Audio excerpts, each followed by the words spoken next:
వాళ్ళు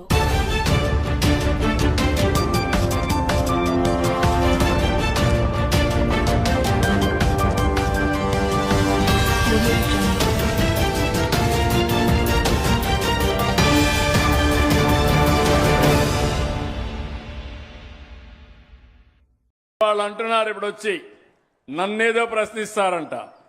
నన్ను కాదు మీరు ప్రశ్నించేది, మిమ్మల్ని నేను ప్రశ్నిస్తున్నా, సమాధానం చెప్పమంటున్నా.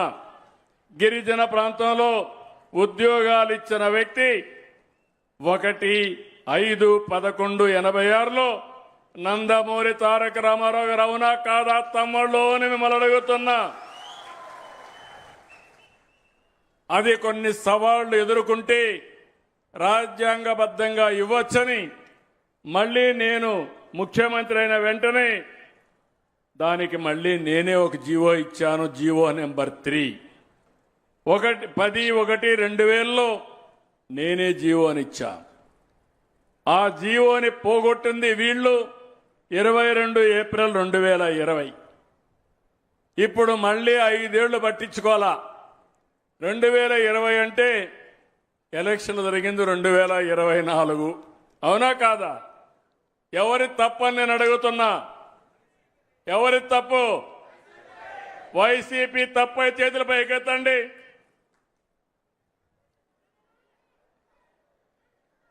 ఏమమ్మా? కాబట్టి వైసీపీ నాయకులు ఈ పాడేరుకొచ్చి నేల మీద మీ ముక్కును గీసుకుంటే అప్పుడు బుద్ధి వస్తుంది మీకు.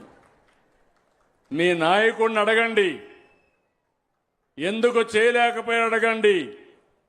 అడిగేది చేత కాకపోతే మీరైనా క్వశ్చన్ చేయాల్సి వచ్చింది.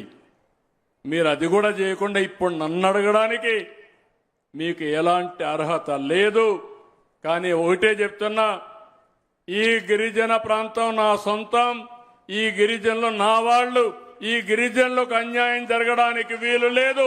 మీతో నేనుంటా. వాళ్ళు అనుకుంటున్నారు బాబాయిని చంపి వేరే వాళ్ళపైన నేరం వేసినట్టు తప్పు చేసి నా మీద నేరం వేయాలనుకుంటున్నారు. నేను చాలా మొండి.